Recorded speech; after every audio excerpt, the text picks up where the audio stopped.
Mateo capítulo 5. Hemos visto hasta ahora el inicio del ministerio de Jesucristo. Es muy interesante darnos cuenta que el Señor se muda de Nazaret a Capernaum para empezar su ministerio. Empieza el Señor a proclamar lo mismo que estaba proclamando Juan el Bautista. Arrepiéntanse porque el reino de los cielos se ha acercado. Este es el mensaje clave del Evangelio. El Evangelio significa, la palabra Evangelio, buena nueva. ¿Cuál es la buena nueva? Que el Señor no nos está pidiendo que hagamos grandes proezas. El Señor no nos está pidiendo a nosotros que tengamos cierta calidad espiritual o aún que hagamos ciertas buenas obras para llegar a Él. Nosotros no podemos llegar a Dios bajo ninguna circunstancia.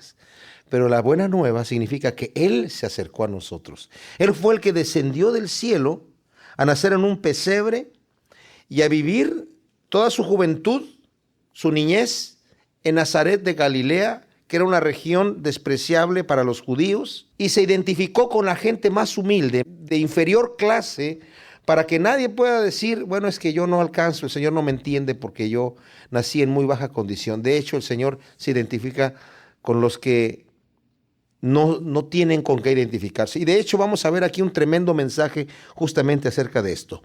Vamos a leer lo que es el Sermón del Monte. Se le ha dado este título, por cuanto el Señor sube a un monte a empezar a hablar. Este Sermón del Monte es la quintesencia del Evangelio. En varios capítulos aquí están las palabras que el Señor dirige en este sermón. Está concentrado todo el mensaje que Dios tiene para nosotros. No son una lista de buenas obras. Son instrucciones que el Señor nos da a nosotros para vivir una vida cristiana. Dice aquí que viendo la multitud subió al monte y sentándose vinieron a él sus discípulos. Y abriendo la boca les enseñaba diciendo: bienaventurados los pobres en espíritu, porque de ellos es el reino de los cielos. Bienaventurados los que lloran, porque ellos recibirán consolación. Bienaventurados los mansos, porque ellos recibirán la tierra por heredad. Bienaventurados los que tienen hambre y sed de justicia, porque ellos serán saciados. Bienaventurados los misericordiosos, porque ellos alcanzarán misericordia. Bienaventurados los de limpio corazón, porque ellos verán a Dios. Bienaventurados los pacificadores, porque ellos serán llamados hijos de Dios. Bienaventurados los que padecen persecución por causa de la justicia, porque de ellos es el reino de los cielos. Bienaventurados sois cuando por mi causa os vituperen y os persigan y digan toda clase de mal contra vosotros mintiendo. Gozaos y alegraos, porque vuestro galardón es grande en los cielos, porque así persiguieron a los profetas que fueron antes de vosotros. El Señor, cuando escoge a su pueblo, empieza por Abraham. Abraham vivía en Ur de los Caldeos, el actual Irak.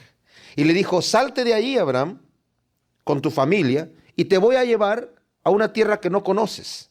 No quiero que seas como los demás. No quiero que vivas en las costumbres que vives ahí, porque era un pueblo idólatra. El Señor, no había nadie que lo estaba buscando. El Señor tiene que empezar a buscar al hombre y escoge a Abraham para escoger un pueblo.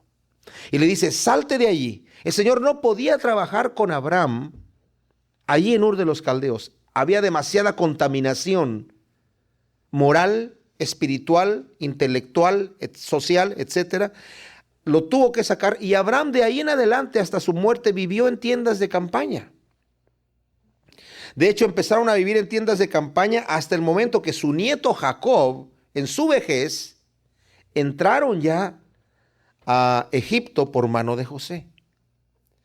Pero qué especial, porque el Señor empieza a hacer estas promesas de que Él los va a separar. La palabra santificar significa apartado para Dios. El Señor los va a santificar, los va a tomar y los va a sacar de allí para que sean un pueblo especial, un pueblo escogido para Dios. A nosotros el Señor nos ha llamado a eso mismo también. Pero fíjense cómo el Señor actúa.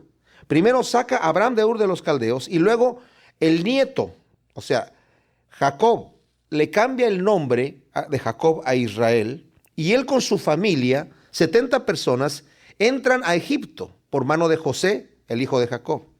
Y se establecen en la tierra de Gosén. La tierra de Gosén era lo más exquisito de Egipto, donde estaba el río Nilo. Y les dijo incluso José, díganle a Faraón que ustedes son pastores. Sí, eran pastores, no los estaban engañando. Díganle que son pastores para que los pongan en la tierra de Gosén, y así van a tener lo mejor de la tierra.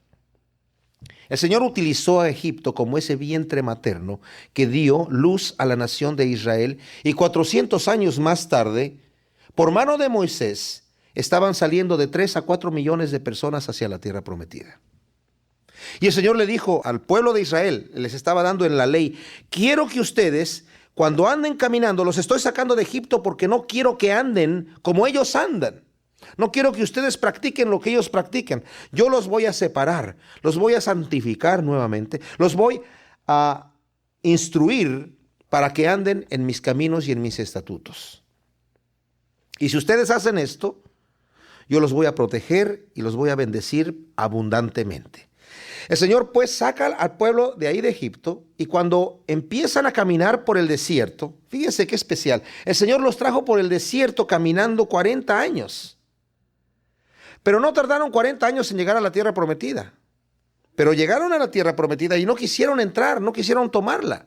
Moisés envió 12 espías, y de los 12 espías que envió, solamente 2 querían entrar. Los otros 10 dijeron, no, ahí hay gigantes en ese lugar, la gente de ahí es muy grande y muy fuerte. Y tuvieron temor y atemorizaron a todo al pueblo de Israel, de manera que todo el pueblo querían apedrear a estos 2 espías que sí querían entrar, ¿verdad? Josué y Caleb. El Señor se enoja con Israel y los trae 40 años allí en el desierto. Pero también nos dice, como leímos en el estudio pasado, en Deuteronomio 8, que el Señor les dije, yo los traje aquí por el desierto para probar los corazones de ustedes, para ver si van a andar en mis estatutos o no. Mientras andaban en el desierto, el Señor les dijo, tengan cuidado de no contaminarse por los lugares a donde van, porque las naciones que ustedes van a enfrentar son naciones que han pecado contra mí y yo ya las he desechado. Se van a morir, van a quedar exterminadas. Ustedes van a hacer guerra con ellos y los van a exterminar, porque ya delante de mí yo los he desechado, porque han pecado contra mí. No hagan ustedes como ellos hacen. No copien las costumbres de ellos. No hagan como los demás. Ya estaba el mandamiento para Abraham, que se saliera de Ur de los Caldeos para que no hiciera como los demás. Para Israel, que saliera de Egipto para que no hiciese como los demás. Y ahora van rumbo a la tierra prometida, cuidándose, supuestamente. Cuando entran a la tierra prometida, nuevamente el Señor les dice, toda esta gente que está aquí en este lugar, esta tierra que ahora sí es de ustedes, también son pueblos que han pecado contra mí y ya están desechados. Así que ustedes van a llegar a tomar posesión de esta tierra, porque estos pueblos van a quedar aniquilados. No hagan como ellos hacen, porque yo los estoy instruyendo a ustedes, no hagan como los demás. Cuando llega Israel y se establece allí en la tierra prometida, le piden a Samuel, que fue el último de los jueces, un profeta, le dice, queremos un rey. Samuel les dice, pero no hagan esto, si Dios es su rey. Dios los está gobernando a ustedes, Dios los está protegiendo. No, queremos un rey que salga con nosotros a luchar a las guerras como los demás. Samuel le dice, no hagan eso, no pequen así. Dijeron, queremos ser como los demás. Samuel va y le dice al Señor lo que están pidiendo, y el Señor le dice, no te preocupes, Samuel, que no están pecando contra ti, no te están desechando a ti, me están desechando a mí.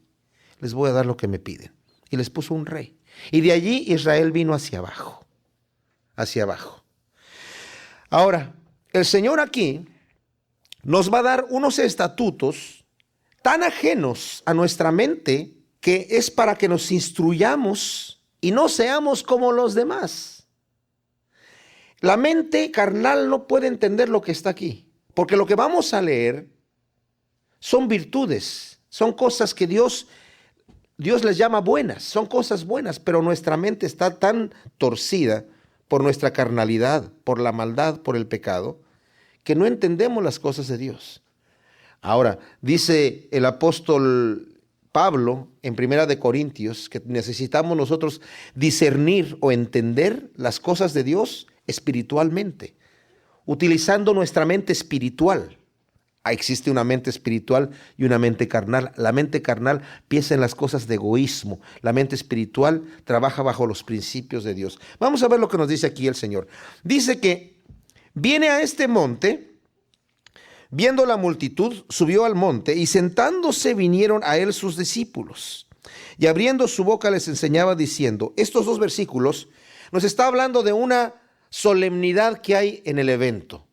No es que Jesucristo anda ahí con sus amigos, ¿verdad? Y de repente llegan a un cerro y se sientan en una piedra y les empieza a decir cosas así, a ver qué les parece.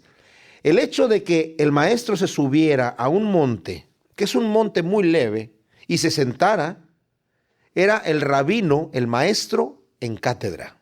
En ese momento todo el mundo se callaba. Él no tenía un micrófono como el que yo tengo aquí. Pero en el momento que el maestro se sentaba, y ese era cualquier maestro, la gente callaba porque iba a hablar. Estos versículos tienen una cierta solemnidad porque dice, en este momento abrió su boca para decirles algo importante. Aunque vimos que el mensaje del Señor era arrepiéntese porque el reino de los cielos se ha acercado, aquí es el primer mensaje, el primer sermón que encontramos registrado nosotros de Jesucristo. Y las primeras palabras que salen de su boca es, bienaventurados los pobres en espíritu, porque de ellos es el reino de los cielos. La palabra bienaventurados a veces es difícil entenderla para nosotros porque como la aprendimos en el catecismo, a veces no le damos la intención que tiene. La palabra en griego es Macario. Por ahí si hay algún Macario vas a ver cuál es el significado de su nombre. Macario significa qué dichoso, qué feliz, qué bendecido de parte de Dios. Qué exageradamente dichoso. ¿Quiénes? Los pobres en espíritu, porque de ellos es el reino de los cielos. Aquí no nos está hablando de cualquier pobreza. Yo una vez hice un artículo en un periódico acerca de esta bienaventuranza aquí, ¿verdad? De los pobres en espíritu. Y me escribió una persona, me mandó un email diciendo, bueno, ustedes los evangélicos siempre están citando a Mateo, pero en Lucas dice solamente, bienaventurados los pobres a secas. Dice, y esos son los que van a ser, de ellos es el reino de los cielos, no de los pobres en espíritu, sino de los pobres. Hay gente que es pobre, pero también muy malvada, ¿verdad? O sea, la pobreza no califica para que la persona entre en el reino de los cielos. Eso es absurdo. Aquí nos explica qué pobreza es. Pobreza de espíritu. Ahora, hay varias palabras que se pudo haber utilizado aquí. Hay una palabra que significa una pobreza, en donde la persona es pobre, ¿verdad? Exageradamente pobre, y alguien dice, mira, fulano, esta persona es de muy bajos recursos, es muy pobre. Y lo vemos y sí vive en una casita de cartón o de lámina, ¿verdad? Y tiene, no sé, casi no tiene nada. Pero hay otra palabra que es más fuerte, que dice esta persona es tan pobre que solamente tiene la suficiente ropa para no andar desnudo, la que trae puesta, y suficiente comida para no morirse de hambre. Es tan pobre que solamente puede generar lo que necesita para subsistir. Pero hay otra palabra que es la pobreza tal que la persona no es capaz de generar para sí mismo lo que necesita para vivir y se ve obligado a levantar la mano y pedir ayuda y decir una limosna, por favor. La palabra que está usando aquí es la palabra mendigo. Dichosos los mendigos en espíritu, porque de ellos es el reino de los cielos. ¿A qué se refiere aquí el Señor? El mendigo en espíritu es la persona que no sabe, no tiene los recursos, no sabe ni cómo obtener lo que necesita para acercarse a Dios. No tiene, no sabe. Llega delante de Dios y se da cuenta que no puede, o sea, no califica de ninguna manera. Hay gente que cree que Dios nos va a llamar a nosotros y nos podemos acercar una vez que ya hemos limpiado nuestras vidas y hemos hecho varias buenas obras y allí somos capaces de seguir al Señor. Algunos lo confunden con el chapulín colorado que dice síganme los buenos. Pero el Señor no dice síganme los buenos, sino síganme los malos. Más adelante nos va a decir, yo no he venido por los sanos, sino por los enfermos. Un pobre en espíritu es aquella persona que se da cuenta que no hay manera, de parte de Él, que no hay obra que Él pueda hacer, que no, de ninguna manera sabe ni puede generar ninguna característica o ninguna situación, ninguna obra, nada para poder calificar para acercarse a Dios. Se da cuenta de quién es Él y de quién es Dios. Esto es muy importante porque a veces hay personas que sí creen que lo pueden lograr. El Señor nos habla de que en el templo, más adelante, nos va a decir, que había un fariseo, un religioso de la época, judío, y un publicano. Ya vimos que es un publicano. Mateo era un publicano, un cobrador de impuestos, aborrecido por la gente. Por un lado, el religioso era una persona que vivía para cumplir la religión, la ley, y se mostraba santo, entre comillas, delante de toda la gente. Se mostraba perfecto, se mostraba muy piadoso, con una cara larga, así, con la mano así, con, no sé, especial, ¿verdad? Todo caminaba de alguna manera especial. Tenían esta forma de ser, para mostrarse religiosos.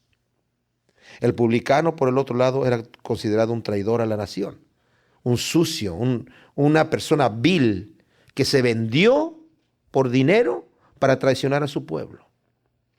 Dice el Señor, en el templo estaba un fariseo y un publicano orando.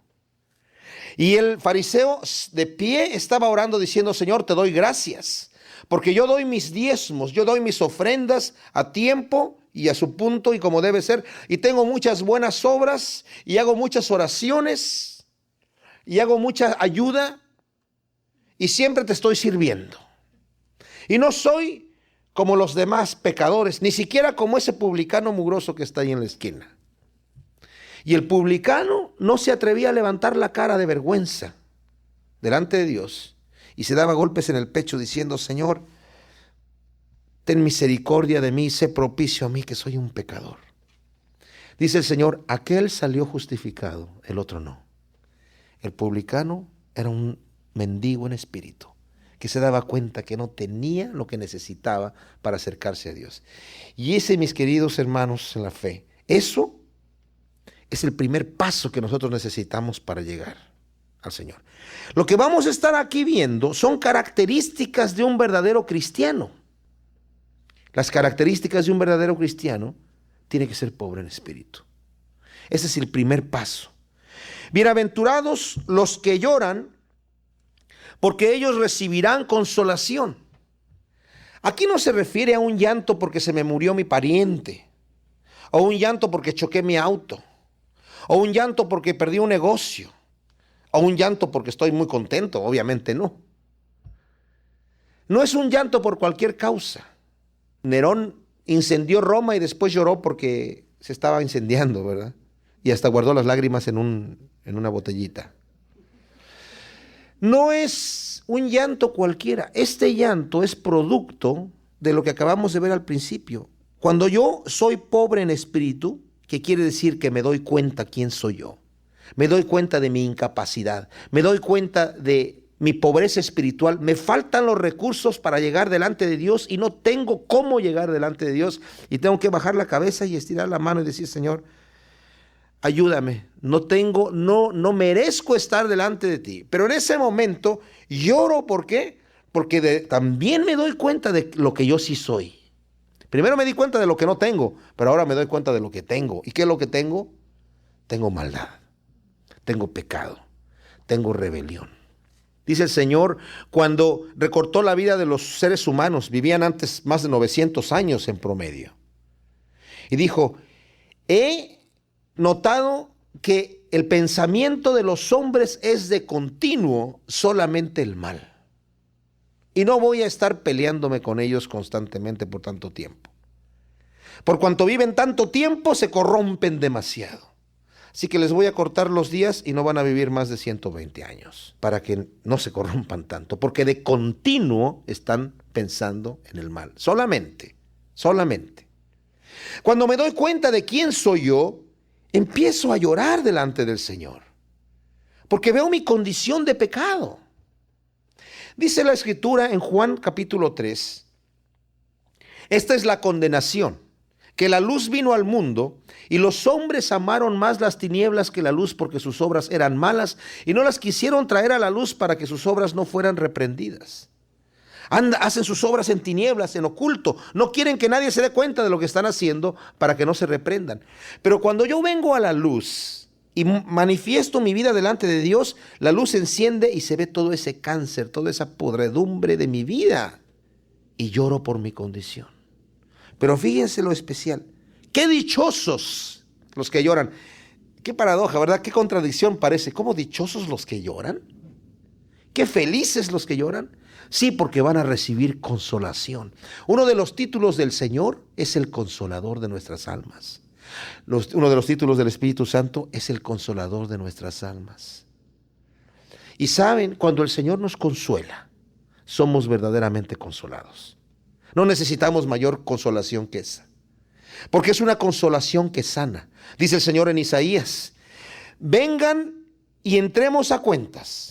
Vamos a abrir los libros. Yo no tengo el libro, Él lo tiene. Yo no sé cuánto le debo a Dios. Yo no sé en qué le he ofendido. Yo no me acuerdo. Él sí sabe.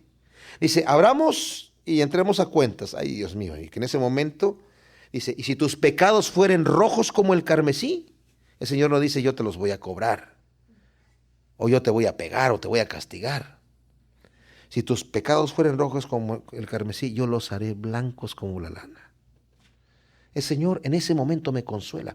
Qué dichosos los que se dan cuenta de su condición, que no pueden llegar a Dios porque ya de ellos es el reino de los cielos. Pero también qué dichosos los que están llorando por su condición. ¿Por qué? Porque el Señor mismo los va a tomar y los va a consolar. Dice la palabra de Dios que en la Nueva Jerusalén no va a haber más llanto ni va a haber más dolor. No obstante, dice que Él enjugará cada lágrima de nosotros. O sea, en el momento en que pueda haber un poco de llanto, que pueda surgir, el Señor va a estar ahí para decirme qué sucede. ¡Qué tremenda cosa! Ni siquiera nos imaginamos la belleza de lo que va a ser estar con el Señor. Pero el Señor no quiere que nos esperemos hasta estar allá, sino aquí mismo nos puede consolar ahora el Señor. Bienaventurados también los mansos, porque ellos recibirán la tierra por heredad. Aquí la palabra mansedumbre significa varias cosas. Significa, primero, lo contrario a la prepotencia. Significa que yo reconozco a los demás como superiores a mí mismo, como me dice la palabra de Dios que lo tengo que hacer. ¿Y esto cómo sucede? Sucede cuando yo me doy cuenta quién soy. Primero me di cuenta de mi incapacidad para llegar delante de Dios y luego me doy cuenta de mi pobreza espiritual y de mi condición pecaminosa y lloro delante de Dios. Pero no solamente lo reconozco delante de Dios, sino que también llego al punto de reconocerlo delante de los hombres. Es muy fácil que yo yo puedo decirle al Señor, Señor, perdóname porque soy una cucaracha, soy una rata, soy un piojo. No crean que oro así, pero una vez oí a alguien que estaba diciendo eso. Yo puedo decir, Señor, perdóname porque soy un hipócrita. Pero de ahí a que alguien me diga, oye Alejandro, ¿eres un hipócrita? Espérame, yo se lo estoy diciendo al Señor. Pero si tú me lo dices a mí, lo recibo como un insulto, ¿verdad? Como que de alguna manera queremos presentarnos delante de la gente con otra imagen. Pero yo delante de Dios puedo reconocer mi situación. Bueno, el manso, el que es verdaderamente manso, es la persona que ha sido capaz de reconocer su condición delante de los demás, de manera que no le pone el dedo a nadie, no juzga a nadie, porque dice, yo no soy mejor que aquel. No importa lo que haya hecho, yo no soy mejor que aquel, porque yo sé quién soy delante de Dios. Jesucristo, siendo el Señor, el Rey de Reyes, teniendo todo el derecho, dijo, aprendan de mí que soy manso y humilde de corazón y hallaréis descanso para vuestras almas. El Señor nos ha dado un ejemplo. El Señor mismo no nos criticó, no nos juzgó, no nos condenó. Al contrario, nos recibió. Y nosotros debemos ser lo mismo. O sea, bienaventurados los mansos porque ellos recibirán la tierra por heredad. Esa es una característica de Jesucristo y tenemos que saberlo imitar también. Bienaventurados los que tienen hambre y sed de justicia, porque ellos serán saciados.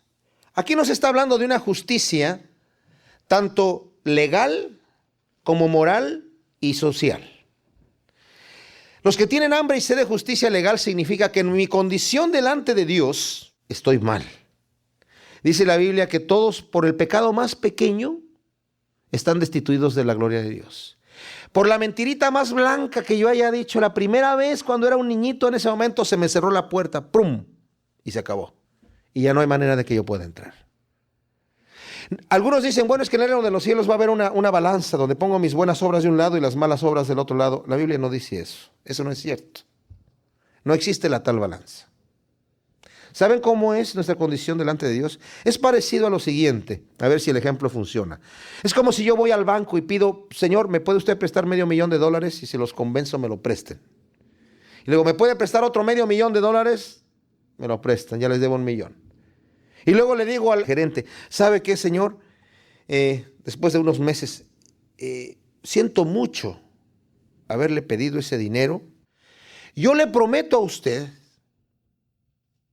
que no le vuelvo a pedir ni un peso. Muchas gracias. Me va a decir, no, pero usted me dio 1,000,000. ¿Me entienden? O sea, yo por el pecado más pequeño que cometí, la paga del pecado es muerte. Tengo una deuda pendiente que se paga con muerte y con muerte eterna. Es impagable. Es semejante a esos 10,000 talentos que nos habla Mateo en el capítulo 18. Es una deuda impagable. Pero Cristo, tomando mi culpa, subió a la cruz y tomó mi situación. El Señor no invalidó la justicia. ¿Tenemos hambre y sed de justicia? La justicia no es que nos perdone nada más. La justicia ha sido aplicada y ha sido aplicada legalmente. Se dice que un juez en Arizona estaba juzgando a una joven por un delito de tránsito y le puso la multa más alta que le permitía la ley por esa infracción de tránsito. Y dictó la sentencia. ¡Pah! Y una vez que hubo dictado la sentencia, sacó su chequera el juez y escribió él mismo el cheque. Porque la joven que estaba él juzgando era su hija. Él no quebrantó la ley, pero él pagó la multa. Y eso mismo ha hecho el Señor con nosotros. Nos ha juzgado y ha dicho culpable de muerte, pero el que va a la muerte soy yo. Y el Señor tomó nuestro lugar ahí. El que tiene hambre y sed de justicia, la justicia legal, por haber recibido a Cristo como nuestro Señor y Salvador, somos acreedores a esa justicia. Cristo murió por todo mundo, pero no a todo mundo se le aplica esa justicia porque no todo mundo ha creído en Jesucristo. Solamente la persona que le recibe como Salvador es al que se le imputa esa justicia. Esa es la justicia legal. La justicia moral es la justicia en donde yo necesito vivir una vida santa. Necesito vivir una vida justa. Nuestro Señor Jesucristo más adelante lo va a decir aquí. No pienses en qué vas a comer o qué vas a vestir. Dios te va a suplir. Tú busca el reino de Dios y su justicia y Dios te va a dar todo lo que tú necesitas. ¿Cómo puedo yo lograr vivir una vida justa cuando yo soy un pecador? Bueno, el Señor dice que para el hombre natural es imposible. Pero como el Señor mora en mí, como el Señor me ha llenado de su Espíritu Santo, Pedro en su segunda carta en el primer capítulo nos dice que a través de Dios morando en nosotros por su Espíritu Santo, somos capaces de lo que no éramos capaces de hacer antes. ¿Qué cosa? Vivir una vida justa. El que tiene hambre y sed de justicia, no se preocupe, porque va a ser saciado. Hay otra justicia, la justicia social. Bueno, la justicia social no la podemos obtener completamente aquí, mientras estemos en este mundo pecador.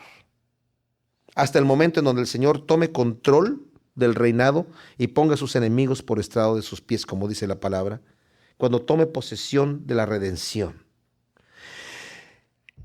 Este mundo, como vimos anteriormente en el estudio de las tentaciones, este mundo fue entregado por el Señor a Adán y le dijo, Adán, toma el mundo, enseñoréate de las aves de los cielos, enseñoréate de los peces del mar, enseñoréate de las bestias del campo y de las plantas, de todo. Tú eres el Señor ahora. Adán le entregó ese título de propiedad a Satanás cuando pecó y obedeció a Satanás y desobedeció la voz de Dios. De manera que la Biblia, la Escritura le llama a Satanás el príncipe de este mundo. Cuando Satanás le dijo al Señor, todo esto es mío y se lo doy al que yo quiero, el Señor no le dijo, eres mentiroso. No, sí es así. Pero el Señor vino a pagar el precio por la redención, por el rescate del mundo. Pero todavía no sucede el momento en donde el Señor está tomando control. Todavía vivimos en un mundo que va en contra del Señor. Esa justicia social la vamos a tener en la resurrección. ¿Ok? Entonces la justicia legal se ha cumplido a través de Jesucristo en la cruz. La justicia moral se cumple con la obra del Espíritu Santo trabajando en nuestra vida y nosotros sometiéndole nuestra vida al Señor, en la justicia social la vamos a ver cumplida en el futuro, en la resurrección. Bienaventurados los misericordiosos, porque ellos alcanzarán misericordia. La misericordia es pasar por alto el agravio, pasar por alto la ofensa. Alguien puede decir, pero es que yo tengo derecho. Es que este tipo me ofendió. Es que me las debe. Es justo que yo vaya y le diga 2, 3 cosas, o le cobre, o lo castigue. La misericordia es pasar por alto el agravio. Alguien puede decir, pero entonces me van a ver la cara de tonto. Pues entonces la misericordia es que nos vean la cara de tonto. Ahora no me entiendan mal esto que estoy diciendo. Dios es así con nosotros. Dios es así con nosotros. Dios pasa por alto el agravio. ¿Cómo sucede esto? Sucede porque yo ya me di cuenta de que mi Señor me ha recibido cuando yo no tengo nada para llegar delante de Dios, porque soy pobre en espíritu. Cuando he llorado por mi condición delante de Dios porque no tengo, porque lo único que tengo es maldad y pecado en mi vida. Y el Señor me consuela. Pero no solamente reconozco mi maldad y mi pecado delante de Dios, sino lo reconozco también delante de los demás y no juzgo porque yo ya me doy cuenta de quién soy. Y en ese momento también me doy cuenta del perdón tan grande y la misericordia tan grande que Dios ha tenido conmigo y también soy misericordioso. En Mateo capítulo 18 el Señor nos narra una historia, se las voy a platicar. Dice que había un rey que tenía un sirviente que le debía a él 10,000 talentos. Alguien calculó que 10,000 talentos son 16 millones de dólares. No se los podía pagar. Un sirviente al rey no le podía pagar 16 millones de dólares. Entonces el rey le dijo, te voy a meter a la cárcel a ti y a toda tu familia hasta que me pagues. Y el sirviente se postró delante de sus pies y le dijo, por favor, ten misericordia de mí, tenme paciencia y yo te lo voy a pagar todo. Y el rey, viéndolo ahí a sus pies, llorando, fue movido a compasión y le dijo, ¿sabes qué? Olvídalo, no me debes nada. Fue movido a misericordia y le perdonó la deuda. Pero este sirviente, saliendo del palacio, se encontró con un compañero que a él le debía 3,000 dólares. Y lo tomó del cuello y le dijo, págame. Y el compañero le dijo, tenme paciencia y te lo voy a pagar todo. Y le dijo, no te tengo paciencia. Y lo metió a la cárcel. Cuando escucharon los demás sirvientes lo que había pasado, le dijeron al rey, el rey mandó llamar a este fulano. Y le dijo, oye, tú sí que eres malvado, ¿eh? Yo te perdoné una deuda que tú no me podías pagar jamás porque me rogaste. ¿No debiste hacer tú lo mismo con tu compañero? Ahora, por cuanto tú no lo hiciste con tu compañero, me debes los 16 millones de dólares. Y lo metió a la cárcel. Y concluye el Señor diciendo, así hará vuestro Padre Celestial con vosotros si no perdonáis de todo corazón a los hombres, a los demás, sus ofensas. Pero qué dichosos los misericordiosos, porque ellos alcanzarán misericordia. Dios nos ha perdonado tanto a nosotros que estamos en deuda con el Señor. Totalmente en deuda con el Señor. Pero ¿saben qué? Una cosa interesante. Al Señor nadie le está perdonando nada para que Él perdone. Al Señor nadie le está torciendo el brazo para que nos perdone. ¿Saben por qué el Señor nos perdona? Porque le gusta perdonar. ¿Saben por qué tiene misericordia? Porque le gusta pasar por alto la ofensa. Esa es una virtud. Como dije, nuestra mente carnal se opone a esas cosas. Porque estamos acostumbrados a que aquí nos dicen, no te dejes. Reclama tus derechos y para que no te vayan a ver la cara de tonto y al final sepa, mira, ahí viene fulano, no te metas con él. Hay que andar siempre derecho. ¿Verdad? Pero no es así. El Señor tiene misericordia de nosotros y nos exige a nosotros tener misericordia. Aquí, nuevamente, estas son instrucciones que el Señor nos está dando para que nosotros sepamos cómo vivir nuestra vida. El apóstol Pablo nos dice en Romanos capítulo 6, dice, ustedes ya han sido libertados del pecado. Ahora vivan de acuerdo a la altura. Ya no anden en el pecado, ya no tienen que andar ahí. Antes andaban en el pecado porque no tenían opción. Eran esclavos del pecado, no podían salir de ahí. Pero ahora ya han sido libertados por el poder del Espíritu Santo. No se sometan nuevamente a una esclavitud a la cual ya no pertenecen. Necesitamos la instrucción de parte de Dios. Y aquí el Señor nos está instruyendo. Ustedes ya han sido perdonados. Han tenido misericordia de parte de Dios. Ustedes tienen que tener misericordia, porque si no la tienen, el Señor no va a tener misericordia de ustedes. ¡Qué tremenda cosa! El Señor espera que nosotros llevemos, representemos con el carácter de Dios lo que Dios ha hecho en nuestra propia vida. Así que dichosos los que tienen misericordia, porque ellos también van a alcanzar misericordia. Bienaventurados o dichosos los de limpio corazón, porque ellos verán a Dios. Los de limpio corazón, aquí se están refiriendo a una persona que no tiene doblez, que es lo que se ve enfrente, que no trae máscara puesta. Dice el Salmo 24, ¿quién entrará en el lugar de tu santidad, Señor? El limpio de manos y puro de corazón.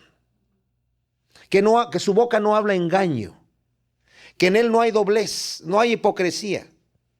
Esto no quiere decir que soy perfecto, o sea que todo me sale perfectamente bien, pero que soy una persona de frente como soy. Soy honesto, soy sencillo, porque a la vez me doy cuenta de mi pobreza espiritual. Entendamos que estas son todas características de un solo individuo. No es que por este lado están los pobres en espíritu y por acá están los mansos, por acá los que lloran, los misericordiosos, todos ustedes son bienaventurados. No, es una sola persona que tiene todas estas características. Y dentro de todas estas características, por cuanto yo me doy cuenta de que no tengo lo que necesito para llegar delante de Dios, porque yo me doy cuenta de mi condición pecaminosa delante de Dios y lloro por eso, y también me doy cuenta de mi condición pecaminosa delante de los demás, y guardo una mansedumbre en donde los considero a los demás superiores a mí mismo, y también tengo misericordia, estoy también limpio de corazón. Versículo 9. Bienaventurados los pacificadores, porque ellos serán llamados hijos de Dios. El ser pacificador es una virtud divina. Es una virtud divina. Porque fíjense, aquí no nos está llamando a una paz barata.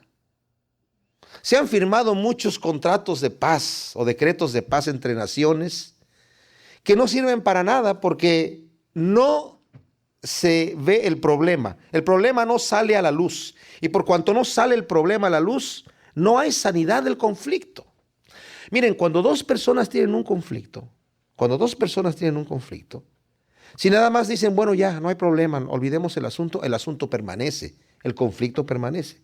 Pero para que exista una verdadera limpieza y una verdadera paz, tiene que sacarse a la luz la ofensa. Cristo dijo, si tu hermano tiene algo contra ti, tú ve y habla con él. Y si se arrepintiere, te ganaste a tu hermano. Fíjense, está hablando de que mi hermano es el culpable. Él tiene algo contra mí, pero él es el que tiene la culpa. Ve tú y habla con él. Yo puedo decir, bueno, si él tiene la culpa, que se arregle él con Dios. No, ve tú y arregla esa situación. Es más, dice, si tú me traes tu ofrenda al altar y ahí te acuerdas que tu hermano tiene algo contra ti, deja tu ofrenda ahí a un lado. Mira, en este momento no me interesa tu ofrenda. Ve y arregla tu problema. Y una vez que tengas paz con la gente, que tengas paz con todo el mundo, ahí recibo tu ofrenda. Si tu enemigo te quiere poner a pleito, lo vamos a ver más adelante, no pelees. Guarda la paz. Si te pegan una mejilla para ponerte a pleito, no, vuélvele la otra. O sea, si te quiere quitar algo, dáselo nada más. Ahí está. No te pelees. Guarda la paz. Eso no lo entendemos nosotros. Nuestra mente carnal dice, ¿pero cómo? Pero es una paz verdadera. Bienaventurados, dichosos los pacificadores, porque serán llamados hijos de Dios. ¿Por qué van a ser llamados hijos de Dios? Porque esta es una característica divina. Dios vino a hacer la paz por nosotros. Dice la Biblia que nosotros, siendo enemigos de Dios, Cristo, mientras éramos enemigos, vino a morir en la cruz por nosotros. No murió por nosotros ya cuando nos arrepentimos y le dijimos, perdónanos, Señor. ¿Quién va a morir por nosotros? Bueno, yo muero. No. Murió por nosotros cuando nosotros no lo conocíamos, cuando nosotros lo estábamos gritando, crucifícale. Él fue el que dijo, perdónalos porque no saben lo que hacen. Imagínense ustedes. Estaba intercediendo por aquellas personas que le estaban quitando la vida en ese momento, preocupado por la salvación de esos individuos. Bienaventurados, dichosos los pacificadores, porque serán llamados hijos de Dios. Hay personas que lo que está en el versículo 10 y el versículo 11, que son dos bienaventuranzas aquí, las ponen en una sola, porque hablan de padecimiento. Pero yo quiero hacer la distinción, porque aquí la Escritura hace una distinción. El 10 dice, bienaventurados o dichosos los que padecen persecución por causa de la justicia, porque de ellos es el reino de los cielos. Y la otra dice, bienaventurados sois cuando por mi causa os vituperen y os persigan y digan toda clase de mal contra vosotros. Gozaos y alegraos porque vuestro galardón es grande en los cielos, porque así persiguieron a los profetas que fueron antes de vosotros. En el versículo 10 nos dice que son dichosos los que padecen persecución por causa de la justicia. De ellos es el reino de los cielos. ¿Cuál es la justicia? ¿A qué se está refiriendo aquí? Se está refiriendo a padecer haciendo el bien. No que padezcamos porque somos pecadores o porque somos malhechores. Miren, aquí en Primera de Pedro, yo les voy a leer en el capítulo 3, empezando con el versículo 18, dice, finalmente sed todos de un mismo sentir, compasivos, amándoos fraternalmente, misericordiosos, amigables, no devolviendo mal por mal, ni maldición por maldición, sino por el contrario, bendiciendo, sabiendo que fuisteis llamados para que heredaseis bendición. Porque el que quiere amar la vida y ver días buenos, refrene su lengua del mal, y sus labios no hablen engaño. Apártese del mal y haga el bien, busque la paz y sígala. Porque los ojos del Señor están sobre los justos y sus oídos atentos a sus oraciones. Pero el rostro del Señor está contra aquellos que hacen el mal. ¿Y quién es aquel que os podrá hacer daño si vosotros seguís el bien? Fíjense lo que dice aquí.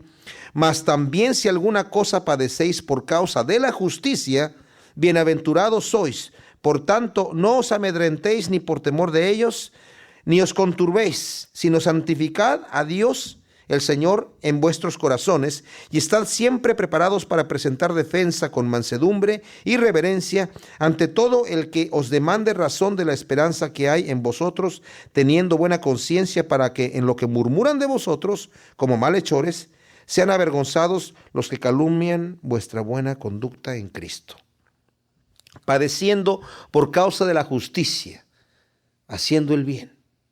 Alguien dice, pero ¿cómo va a padecer alguno haciendo el bien? Miren, hace algunos años acá, creo que fue en California, una persona se encontró una bolsa de dinero en el freeway. No sé si algunos de ustedes recordarán la noticia. Y no me acuerdo si tenía $16,000 o $60,000. Y la entregó al banco, porque venía ahí el nombre de una empresa. Era efectivo. Bueno, pues salió en las noticias. Cuando llegó a su trabajo, la gente le decía, pero qué estúpido eres. ¿Cómo que entregaste ese dinero? Y empezaron a atacarlo de tal manera que tuvo amenazas de muerte. Se tuvo que mudar por haber hecho justicia. Porque la gente le decía, este tipo es un idiota, mira cómo no se quedó con el dinero. Qué terrible. Pero se tuvo que mudar, desaparecerse, porque ya andaban tras él. Dichosos los que padecen por causa de la justicia. Dichosos sois cuando por mi causa os vituperen y os persigan y digan toda clase de mal contra vosotros mintiendo. Gozaos y alegraos porque vuestro galardón es grande en los cielos, porque así persiguieron a los profetas que fueron antes de vosotros. Fíjense, el Señor nos dice que padecer por su causa es lo más glorioso que nos puede pasar. Nuestro galardón es grandísimo. Dice el apóstol Pablo, lo que nosotros padecemos aquí por causa del Evangelio no se compara con el tesoro que estamos adquiriendo de parte de Dios en el reino de Dios. Tremendo, dice, no se puede comparar. Cuando lleguemos allá vamos a decir, ojalá hubiera padecido más.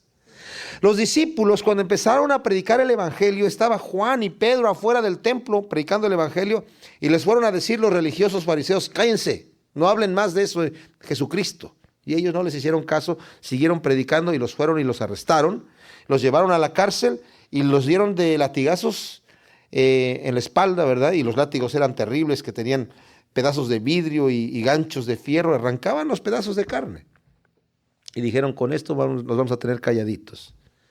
Y salieron de la cárcel al otro día gozosos porque habían sido tenidos por dignos de padecer por causa del reino de Dios. Imagínense, la iglesia cuando fue perseguida al principio se multiplicó tremendamente. El gobierno romano exigía que todas las personas adoraran un día al año al César, excepto los judíos, porque sabían que los judíos no adorarían al César, entonces les permitieron, los eximieron de esa obligación. Si adoraban un día al César, les permitían adorar el resto del año a quien quisiera. Pero los judíos no tenían esa obligación. Los cristianos al principio navegaban con la bandera judía, pero cuando los judíos los empezaron a rechazar también y acusar, los romanos dijeron, estos no son entonces de la religión judía, y les empezaron a exigir que dijeran que César es el Señor. Y dijeron los cristianos no, y por eso los empezaron a perseguir, a echar en el foso de los leones, en esos coliseos, a matarlos. Pero la iglesia, en vez de amedrentarse, se multiplicó. Porque ellos sabían, sentían esto. Somos dichosos y padecemos por causa del reino de Dios. De hecho, la iglesia empezó a menguar cuando la persecución bajó. En el siglo IV. Estas cosas que acabamos de leer aquí son cosas que van contrarias a la mente carnal, como dije anteriormente. El filósofo alemán Friedrich Nietzsche, él era hijo de pastor luterano, nieto de pastor luterano también. Su padre y su abuelo eran pastores. Y él creció aborreciendo el cristianismo. Dijo, el cristianismo ha contaminado. Bueno, en 1888 hizo su obra El Anticristo, y en esa obra es donde habla de eso. Él hizo una autobiografía, ese homo, en donde él, es un ensayo, como un folleto en donde él se menciona a sí mismo como el Anticristo. Pero la obra El Anticristo, que la hizo en el 1888, un año antes de que se volviera totalmente loco. Yo me imagino que ha de haber estado endemoniado, porque así murió, loco totalmente. Él dice, la iglesia cristiana ha contaminado todo y ha volcado los valores, ha torcido los valores sociales, intelectuales, y ha confundido a la gente. Él aborrecía a Jesucristo totalmente. Decía que la única persona digna de admirar en el Nuevo Testamento era Poncio Pilato. Y él decía, Jesucristo, dice, el ideal de Jesucristo es que seamos como niños. ¿Qué es eso? El hombre tiene que ser Superman, tiene que ser el superhombre, tiene que ser fuerte, tiene que voltear a esos valores de el orgullo, el poder, toda esa situación. Incluso él criticaba el socialismo porque decía que el socialismo estaba tratando de ayudar al débil. Él estaba contra el pobre, contra el débil, contra el enfermo, contra el inculto, contra el que no podía, que se mueran. Como dice la canción, que se mueran los feos, ¿verdad? Pero, ¿saben? Incluso, bueno, ese era Nietzsche, que así murió, con ese tipo de mentalidad parecida a la de Hitler. Hitler empezó a matar judíos porque, según él tenía en su escala de razas, a la que estaba más abajo, según él, eran los judíos y tenía que exterminarlos para que no se coman nuestra comida y respiren nuestro aire. Y luego seguían otras razas. Al final estaba la raza aria. Él decía que él estaba en el segundo escalón, él mismo. No llegaba hasta arriba tampoco, pero por lo menos no estaba hasta allá abajo. ¿Saben? Es que esto es bien interesante porque les voy a decir. El socialismo, Marx era darwinista, pero él habla de la dictadura del proletariado. Quiere llegar al punto en donde el hombre se gobierne a sí mismo. Todo es de todos. Las empresas, todos son de todos. Aquí no hay jefes. El que es jefe solamente porque tiene que ser supervisor, pero todos ganan igual. El médico y el que barre allá afuera, todos están iguales, todos son iguales, todo le pertenece a todo. Esa es la dictadura del proletariado. No necesitamos gobierno porque todos nos gobernamos. Como le decía yo a un amigo que era bien socialista, le decíamos Lenin, allá en México, ese amigo, de tan socialista que era, le decía yo, eso no se ha logrado en ningún país, ni se va a lograr, porque el hombre es corrupto. Le dije yo, ¿tú crees en Darwin? Sí, pues estás en contra de tu propia naturaleza, porque la selección de las especies dice que, por ejemplo, no existen caballos sin ojos, porque los que tenían ojos se comieron la comida y se murieron los que no tienen ojos. O sea, la selección de las especies Estoy a grosso modo diciendo, la selección de las especies es que el fuerte venció al débil y se murió de hambre el débil.